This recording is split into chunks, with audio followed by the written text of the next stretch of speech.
बाकी ये टोटल आपका कोर्स कंटेंट है जो आपने कवर करना है। इसमें मैंने कहा था इंटरनेट हिस्ट्री वाला जो पार्ट है वो चाहे आप सिर्फ पढ़ लें, उसको इतना जरूर बहुत ज्यादा डीपली देखने की जरूरत नहीं है, लेकिन ये देखना जरूर है उसको भी, क्योंकि उसमें से एमसीक्यूज हैं, तो एमसीक्यूज कहीं ना उसमें से कोई ना कोई आ जाएगा। सो बाकी को आपने अच्छे तरीके से तैयार करना है। सो ये टोटल तकरीबन 6 लेक्चर्स हैं। 3 मैं आज गो थ्रू करूंगा, 3 मैं नेक्स्ट वाली क्लास में यानी परसों वाली क्लास में सारे गो थ्रू करूंगा। नेक्स्ट वीक के अंदर हमारा सिर्फ काम रह जाएगा प्रोजेक्ट का, मतलब ये कोर्स कंटेंट मैं खत्म कर दूंगा 2 दिन के अंदर, तो सिर्फ जो प्रोजेक्ट का काम है सिर्फ वो रह जाएगा। आप लोगों ने मुझे जो प्रोजेक्ट सबमिट करवाना है वो इस वीक के एंड पे करवाना है, और उनकी सबकी डिस्कशन जो है कि आपने क्या क्या किया है और कैसे कैसे मतलब आपने उन चीज़ों को प्रोसीड किया है, वो सारी चीज़ें मैं नेक्स्ट वीक में एक दफ़ा पूरा एक कोई भी एक प्रोजेक्ट उठा के सारा गो थ्रू कर दूंगा। तो उससे आपका प्रोजेक्ट का जो 25% है जो पेपर का, वो भी किसी हद तक मतलब मसला हल हो जाएगा।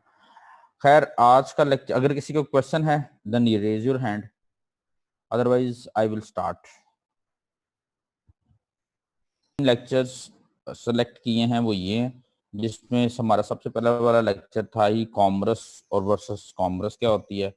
अभी जो वर्डप्रेस की मैंने बात की, ये वाला एक स्लाइड होगी, और एक होगा बिल्डिंग एन ई बिजनेस, हम ई बिजनेस को किस तरह से डेवलप करते हैं। तो सबसे पहले अगर हम स्टार्ट करें तो ये ई कॉमर्स, अच्छा ये जो ई कॉमर्स वाली वेब स्लाइड्स हैं, ये मैं वक्तन फवक्तन जैसे मुझे टाइम मिला मैं इस वीक पे ना इसको और ज्यादा इन्हेंस कर दूंगा, कि अगर जिन जिन लोगों को कोई मसले मसाइल भी आ रहे हैं, जिन लोगों को कोई प्रॉब्लम्स भी आ रही हैं, वो इसको फॉलो कर लें तो उनके मसले मसाइल किसी हद तक हल हो जाएंगे। और इस पर अगर काम करना है तो वर्डप्रेस है क्या, बेसिकली ये ओपन सोर्स प्लेटफॉर्म है। ओपन सोर्स का मतलब है ये फ्री है। जितने भी कुछ कमर्शियल प्लेटफॉर्म होते हैं, कुछ ओपन सोर्स होते हैं। ओपन सोर्स वो प्लेटफॉर्म होते हैं जो बिल्कुल फ्री होते हैं, जो जिनका ओनरशिप एक कम्युनिटी के पास होती है, मतलब एक से ज्यादा लोगों के पास होती है, और वो वॉलंटरियली उस प्लेटफॉर्म को बिल्ड कर रहे होते हैं। कुछ कमर्शियल प्रोडक्ट्स होती हैं जो कंपनी डेवलप करती हैं, जैसे ईआरपी सिस्टम्स हैं, बहुत सारे हैं। इसके अलावा जैसे माइक्रोसॉफ्ट की बहुत सारी प्रोडक्ट्स हैं जिसकी बैक पे माइक्रोसॉफ्ट बैठी होती है। तो बाकी जितनी प्रोडक्ट्स हैं वो ओपन सोर्स नहीं होती, जो जो जो कंपनीज कमर्शियली प्रोड्यूस कर रही होती हैं, उनको यूज करने के लिए पे करना पड़ता है। But WordPress it's totally free, open source है। आप मैं कोई भी इसको यूज कर सकता है अपनी वेब डेवलपमेंट के लिए, और ये वेबसाइट क्रिएशन का एक प्लेटफॉर्म है जिसको आप यूज करके बहुत आसानी के साथ एक अच्छी वेब डेवलप कर सकते हैं। और ये बेस किस पे करता है, ये एक पीएचपी लैंग्वेज है। बेसिकली ये लैंग्वेज है कंप्यूटर साइंसेस की एक हाई लेवल लैंग्वेज जिसको हम बोलते हैं। पीएचपी एक लैंग्वेज है जिसके बैकएंड पे इसके बैकएंड पे वो काम कर रही होती है, और डेटाबेस ये यूज करती है माई एसक्यूएल करती है। जैसे आप डेटाबेस का क्या होता है, ये कलेक्शन ऑफ डेटा है। जैसे आप अपनी वेबसाइट के ऊपर प्रोडक्ट्स ऐड करते हैं, उसके बाद उसको लोड भी करवाते हैं, तो प्रोडक्ट्स कहाँ पे ऐड होती हैं, वो कहीं ना कहीं उसका डेटा जाके स्टोर हो रहा होता है। तो वो स्टोर कहाँ पे हो रहा होता है, वो एक डेटाबेस होती है जिसको माई सीक्वल डेटाबेस कहते हैं। इसको माई एसक्यूएल भी पढ़ सकते हैं, इसको माई सीक्वल भी पढ़ सकते हैं। सो पीएचपी और माई सीक्वल ये इसके बैकएंड पे काम कर रही होती हैं वर्डप्रेस पे। तो इसको समझ लें आपके, आपने कोई कोडिंग नहीं करनी, कोड सारा ऑटोमेटिकली जनरेट हो जाता है, और ये पीएचपी में जनरेट हुआ होता है। मैं आपको जब दिखा रहा हूँ पूरा प्रोजेक्ट, मैं इसमें दिखा भी दूंगा कि इसकी कोडिंग फाइल कहाँ पड़ी होती है।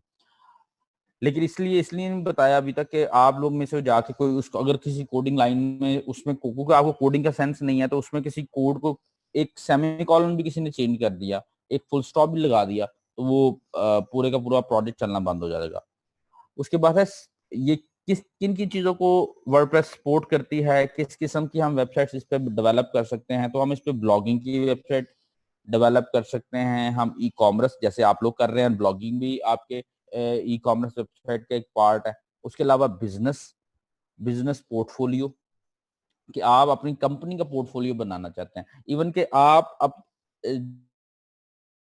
जितने भी यंग गाइस हैं जो अभी मतलब यूनिवर्सिटी से ग्रेजुएट हो रहे हैं, गो फॉर दैट। आप अपना एक पोर्टफोलियो बनाओ वेब पे, इंटरनेट पे।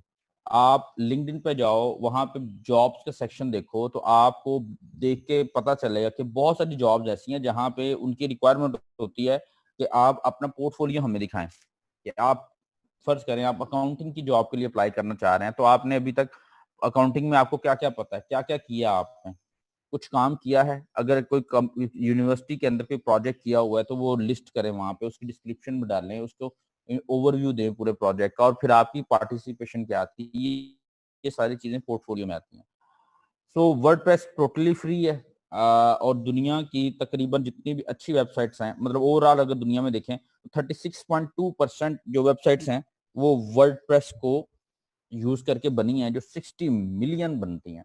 इट्स अ ह्यूज नंबर, मतलब ये बहुत बड़ा नंबर है वर्डप्रेस की वेबसाइट्स का। और दुनिया की one of the best companies की जो वेबसाइट हैं वो इसी टेक्नोलॉजी को यूज करके बनी है। अच्छा, आप लोगों को मैं का कोई भी क्वेश्चन हो, मैंने पहले भी बताया, raise your hand right away, क्योंकि अभी हम सिर्फ गो थ्रू हो रहे हैं।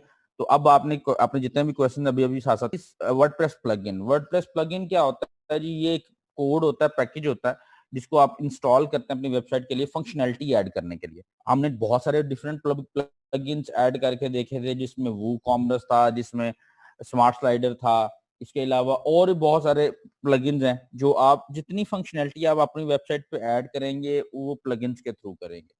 प्लगइन्स एक ऐसा कोड होता है कि ऐसा सॉफ्टवेयर होता है, बेसिकली ये सॉफ्टवेयर ही है कि जिसको आपने अपनी वेबसाइट पे इंस्टॉल करना है और वो अपनी फंक्शनैलिटी आपकी वेबसाइट के अंदर इंटीग्रेट कर देता है। बहुत सारे लोगों के क्वेश्चन है, सर हमारा वर्डप्रेस इंस्टॉल वो वूकॉमर्स इंस्टॉल हो गया, लेकिन हमें कार्ट की फंक्शनैलिटी नजर नहीं आ रही। वो बेटा इसलिए नजर नहीं आ रही कि आपका जो थीम है ना वो कंपैटिबल नहीं है वो कॉमर्स के। अगर वो कंपैटिबल नहीं होगा तो आपको कभी भी थीम में से वो कार्ट की फंक्शनैलिटी नजर नहीं आएगी, कभी भी आपको प्रोडक्ट पेज नजर नहीं आएगा। तो कोशिश करें वो थीम चूज करें जो प्लगइन्स के साथ ज्यादा से ज्यादा जो रिनाउंड प्लगइन्स हैं उनके साथ कंपैटिबल हो। उसके बाद मैंने यहाँ ये बताया है कि ये इस तरह का एक, अगर आपने प्लगइन्स को ऐड करना हो तो आपने कहाँ पे जाना है। तो ये प्लगइन्स की एक इंफॉर्मेशन है कि इस तरह के प्लगइन्स आपको नजर आते हैं।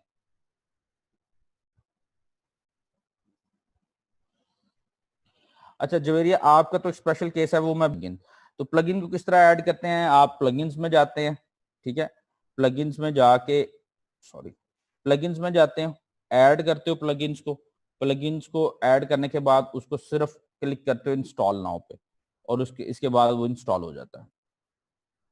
ये देखें, जिस तरह आप प्लगइन्स पे जाते हो, ऐड प्लगइन्स पे करते हो, वो प्लगइन्स आ जाते हैं आपके सामने, और किसी भी प्लगइन्स को आपने इंस्टॉल नाउ करना हो। और यहाँ पे सर्च का भी है कि अगर आपने कोई पर्टिकुलर प्लगइन इंस्टॉल करना है तो उसे आगे यहाँ पे एक सर्च बार होती है, वहां पे आप सर्च करके भी इंस्टॉल कर सकते हैं।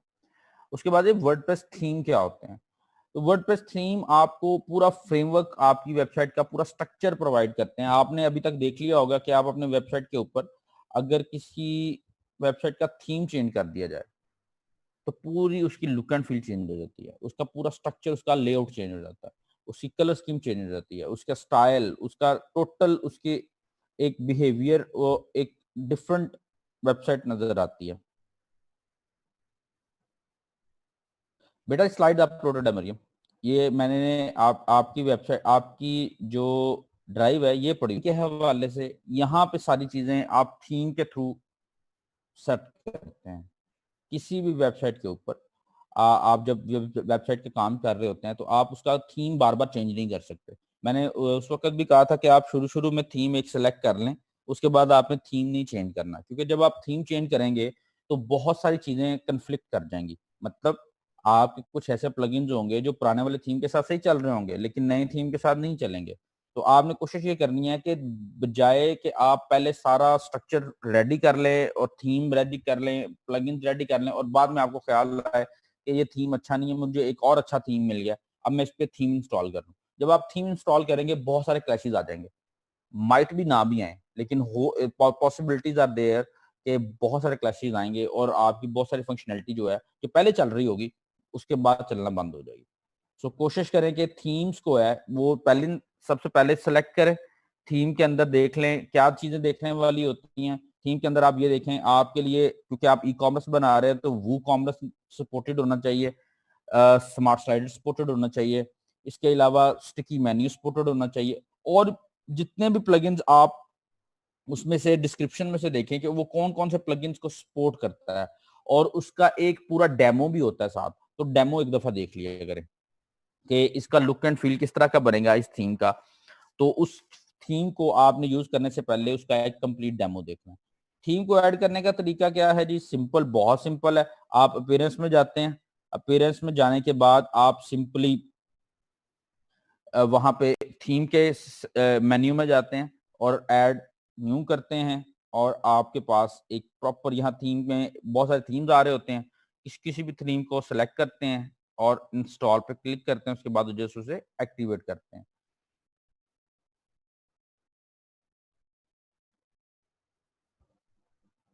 सलमान, आपने भी इधर रहना इस क्लास के बाद, साथ करूंगा।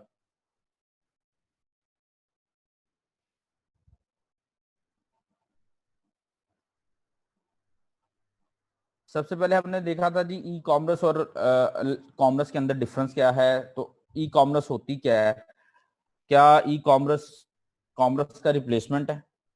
क्या ई कॉमर्स कॉमर्स को सपोर्ट कर रही है? तो हमने देखा था कि जो इलेक्ट्रॉनिक कॉमर्स है, जिसको हम ई कॉमर्स बोलते हैं, वो बहुत ज्यादा रिलेट करती है आपकी ट्रेडिशनल कॉमर्स के साथ। वो वैसे ही है जैसे आपकी ट्रेडिशनल कॉमर्स है, लेकिन जिस डिफरेंस यहाँ पे ये है कि हम सारी की सारी जो ट्रांजेक्शन हैं या सारी की सारी जो एक्शन परफॉर्म कर रहे हैं वो ओवर द इंटरनेट यूज कर रहे हैं। इंटरनेट को यूज करते हुए हम एक्शन परफॉर्म कर रहे हैं, इसलिए हम इसको इलेक्ट्रॉनिक कॉमर्स बोलते हैं। अच्छा, हमने देखा था कि डिफरेंसेस पहले क्या है, कि ई कॉमर्स और कॉमर्स में क्या क्या डिफरेंस है। तो कॉस्ट इफेक्टिव है, ई कॉमर्स बहुत ज्यादा कॉस्ट इफेक्टिव है। इसके अंदर आपको कोई मिडलमैन नहीं है, आप डायरेक्ट कस्टमर के साथ कांटेक्ट में होते हो, और कस्टमर आपसे डायरेक्ट चीजें परचेज कर रहा होता है। फैक्ट्री आउटलेट्स, जो प्रोडक्शन हाउसेज हैं, वो डायरेक्ट। जी, मैं दोबारा स्क्रीन शेयर कर देता हूँ, आपको फिर मौका दूं, आप जो भी आपका कंसर्न है अभी लेक्चर के रिलेटेड, आप वो दो तीन तरीकों से थी, काइंडली इसको कोशिश करना है, आपने रट्टा नहीं मारना, समझना है सिर्फ। कॉस्ट इफेक्टिव स्टार्टअप कॉस्ट बहुत थोड़ी है, कि आपने विद जीरो सिंगल पेनी पे किए भी आप अपना ई स्टोर आप डेवलप कर सकते हैं। और अगर आपने प्रोफेशनली भी इसको डेवलप करना है तो बहुत थोड़ी कॉस्ट लगती है, हार्डली 4-5 हज़ार रुपए में आपका एक पूरा डोमेन परचेज हो जाती है, और उसके साथ उसको आपको एक ईमेल एड्रेस भी मिल जाता है, आपकी वेबसाइट ऑनलाइन आ जाती है। वेबसाइट पे ट्रैफिक बड़ी अच्छी हेल्दी मतलब हैंडल होती है। तो बहुत कॉस्ट इफेक्टिव है इसके एज कम्पेयर टू अगर आप ट्रेडिशनल ई कॉमर्स में जाएं, तो आपको एक छोटा सा स्टोर भी सेटअप करने के लिए लाखों रुपया चाहिए, और वहां पे एफर्ट भी बहुत ज्यादा है। यहाँ पे एफर्ट थोड़ी सी एजुकेटेड है, मतलब पढ़ी लिखी एफर्ट है, कि आपको टेक्निकली थोड़ी चीजों का नॉहो होना चाहिए, टेक्निकली चीजों को कैसे लेके चलना है। एक अगर आपके पास एक ऑर्डर आ जाता है तो उस ऑर्डर को प्रोसीड कैसे करना है, कैरियर तक आपने प्रोडक्ट किस तरह से पैक करके किस तरह से पहुंचानी है, और कैरियर आपके कस्टमर तक पहुंचाने के बाद जब वहां से पेमेंट लेगा, वो पेमेंट आप तक किस तरह पहुंचेगी। तो ये सारी चीजें आपको टेक्निकली देखने की जरूरत है, लेकिन कॉस्ट इफेक्टिव बहुत है, कि आपने कोई बहुत बड़ा कोई स्टॉक मेंटेन नहीं करना, आपने कोई बहुत बड़ा कोई स्टोर मेंटेन नहीं करना, कोई मेंटेनेंस कॉस्ट नहीं आपको पड़ रही, कोई स्टार्टअप कॉस्ट नहीं आपको पड़ रही, बल्कि आप बहुत ज्यादा कॉस्ट इफेक्टिवली काम कर रहे हो, कि आप बिल्कुल almost near to zero cost आपको पड़ती है, कि अगर आपकी अपनी भी प्रोडक्शन नहीं है, आपने कहीं और से प्रोडक्ट पर लेनी है, तो आप वहां पे जाएंगे, मतलब उसकी सिर्फ पिक्चर्स लेंगे, अपनी वेबसाइट पे पिक्चर डालेंगे, अगर वहां से आपको ऑर्डर मिलता है, देन आप उस प्रोडक्ट को प्रोसीड करेंगे आगे। सो आपने कोई इन्वेंट्री सिस्टम या आपका उसका पूरी तरह से कोई आपको कोई वेयर हाउस उस तरह से नहीं मैनेज करने की जरूरत स्टार्टिंग में, लेकिन with the passage of time जैसे जैसे आपकी स्ट्रेंथ ग्रो करेगी कस्टमर्स की, तो आपको कुछ ना कुछ स्टॉक्स मेंटेन करने पड़ेंगे, लेकिन वो फिर भी बहुत कम होंगे एज कम्पेयर टू आपकी ट्रेडिशनल कॉमर्स। उसके बाद टाइम सेविंग, ये बहुत ज्यादा टाइम सेविंग है, कस्टमर के लिए भी और आपके लिए भी। कस्टमर के लिए टाइम सेविंग इस तरह से है कि उसको ट्रैवलिंग कॉस्ट नहीं पड़ती, उसको कहीं आने जाने में जो टाइम उसका जाया होता है वो नहीं पड़ता, वो जस्ट अपना मोबाइल ऑन करता है और आपको ऑर्डर प्लेस कर देता है। आप लोग भी अभी देखा होगा कोविड-19 की वजह से सारे बिजनेसेस डाउन हुए हैं, बट ऑनलाइन बिजनेसेस के अंदर इतने ऑर्डर आए हैं पाकिस्तान के अंदर कि लोग ऑर्डर्स को पूरा नहीं कर सकते। और ये मैं आपको रियलिटी बता रहा हूँ कि बहुत सारे ब्रांड पाकिस्तान के ऐसे हैं जो ऑनलाइन ऑर्डर्स को मीट नहीं कर पाए अपने ईद से पहले, जो अभी हमारी ईद उल फितर गुजरी थी। तो ऑनलाइन लोग प्रेफर कर तो रहे हैं और ये ट्रेंड आहिस्ता आहिस्ता ग्रो भी कर रहा है। उसमें बहुत सारा हाथ अभी हेल्थ का भी है, मतलब लोग अब हेल्थ कॉन्शियस हो गए हैं, तो उस वजह से भी मतलब एक इसके अंदर वो पॉइंट भी ऐड किया जा सकता है अब मतलब सेफ्टी का। सो टाइम सेविंग बहुत ज्यादा है, कस्टमर वाइज भी और आपके लिए भी। आपको भी जैसे ऑर्डर आया, आपने जस्ट ऑर्डर को पिक किया और डिलीवर कर दिया। आपके लिए भी बहुत ज्यादा टाइम सेविंग है और कस्टमर के लिए भी बहुत ज्यादा टाइम सेविंग है। कन्वीनियंट है, कस्टमर ने कहीं पर ट्रैवल नहीं करना, आपने भी कस्टमर को मतलब उस तरह से हैंडल नहीं करना, आपने बार्गेन नहीं करना, कस्टमर ने भी बार्गेन नहीं करना। दोनों पर्सन्स के लिए कन्वीनियंट है। जियोग्राफिकल एक्सेसिबिलिटी जो ट्रेडिशनल कॉमर्स है उसके अंदर बहुत थोड़ी होती है। वहां पे आप एक रेडियस को 1 किलोमीटर का रेडियस, 10 किलोमीटर का रेडियस, मतलब एक लिमिटेड एरिया है जिसको आप सपोर्ट कर सकते हो, जिसको आप मतलब जहां पे आप अपनी जो सर्विसेज हैं वो आप दे सकते हो। बट ऑनलाइन जियोग्राफिकल कोई 100% एक्सेसिबिलिटी होती है, वहां पे कोई लिमिटेशंस नहीं होती। आप एक ऑर्डर पाकिस्तान के किसी भी हिस्से में आप डिलीवर कर सकते हो। आप पाकिस्तान से बाहर भी अगर आपको ऑर्डर आते हैं तो आप उनको डिलीवर कर सकते हो। उसके बाद है प्रॉफिट। प्रॉफिट डेफिनेटली, कॉस्ट कम होगी तो प्रॉफिट ज्यादा होगा। और इसके अलावा ये भी है कि आपको कोई इन्वेंट्री सेव नहीं करनी, कोई इन्वेंट्री मेंटेन नहीं करनी, तो आपका जितना वो एक स्टॉक के केस में इन्वेस्टमेंट होनी थी वो भी आपका रनिंग प्रॉफिट, रनिंग बिजनेस के अंदर वो रनिंग आपका जो होता है जो कॉस्ट चल रही होती है उसमें होता है, तो आपका वो प्रॉफिट भी जनरेट अच्छा खासा हो रहा है। आप वो सेल्स पूरे पाकिस्तान से आ रही होती हैं, आपकी sales out of the Pakistan जा रही होती हैं, तो वहां से भी आपका अच्छा खासा प्रॉफिट इंक्रीज हो जाता है। जबकि ट्रेडिशनल के अंदर आप एक लिमिटेड एरिया में होते हो, आपके पास एक लिमिटेड अमाउंट में इन्वेस्टमेंट हुई होती है स्टॉक के अंदर, और आपके पास लिमिटेड प्रोडक्ट्स हैं जिनको आपने सेल करना है। लेकिन यहाँ पे ऐसा कुछ नहीं है। फिजिकल इंस्पेक्शन एक यहाँ पे एक बैड इम्पैक्ट है ई कॉमर्स का। अभी तक ये लैक करती है कि ये फिजिकल टच को लैक करती है। लोग यहाँ पे आपकी चीजों को इंस्पेक्ट नहीं कर पाते, फिजिकली चीजों को उस तरह से नहीं देख पाते। बट ऑनलाइन यहाँ पे बहुत सारे टूल्स अवेलेबल हैं, जैसे जूम का एक टूल है कि आप किसी हद तक इसको ओवरकम करने की कोशिश करते हैं। But no doubt this is a plus point for your traditional commerce, कि यहाँ पे आप फिजिकली चीजों को देख सकते हो, उसकी क्वालिटी को जज कर सकते हो। बट ऑनलाइन बहुत सारे लोगों को ये प्रॉब्लम है, और आप हम बहुत सारे लोगों को ये इशू भी है कि ऑनलाइन जो चीजें आती हैं वो मतलब जो लोग डिलीवर करते हैं, जो लोकल ब्रांड्स हैं, वो चीजें क्वालिटी वाइज बहुत सब स्टैंडर्ड होती हैं। लेकिन मैं आपको ये कहूंगा कि अगर कोई ऐसे ब्रांड से कोई चीज परचेज की होगी तो वो एक ही दफा की होगी, नेक्स्ट टाइम आप उस पर ऑर्डर भी नहीं करेंगे। तो जो अच्छे ब्रांड हैं, जो क्वालिटी प्रोडक्ट्स आपको डिलीवर करेंगे, आप दोबारा भी उसको ऑर्डर करोगे। उसके बाद टाइम एक्सेसिबिलिटी, ये 24/7 अवेलेबल है। ई कॉमर्स के अंदर 24/7 आपकी मतलब वेबसाइट ऑन होती है और आप ऑर्डर्स ले रहे होते हैं, आप सोए हैं लेकिन आपका बिजनेस चल रहा है। लेकिन अगर आप दूसरी बिजनेसेस की तरफ देखें, कॉमर्स की तरफ, ट्रेडिशनल कॉमर्स में एक पर्टिकुलर टाइम पीरियड है, 8 से 6, 8 से 11, 10 से 11, वो कोई कोई ना कोई टाइम पीरियड है जहां पे आपने टाइम उस टाइम के लिए शॉप ओपन होनी है। लोगों के लिए वो एक्सेसिबल है उस टाइम के अंदर अंदर, उसके बाद वो एक्सेसिबल नहीं रहती। प्रोडक्ट सूटेबिलिटी, अभी तो मतलब ई कॉमर्स में शुरू में कहते थे पेरिशेबल आइटम्स आप नहीं सेल कर सकते, लेकिन अभी हमने देखा कि बहुत सारे लोगों ने फूड सप्लाई करना शुरू कर दिया है। बहुत सारे लोगों ने जो वेजिटेबल्स हैं, जो पेरिशेबल आइटम्स हैं, वो भी ऑनलाइन सेल हो रही हैं।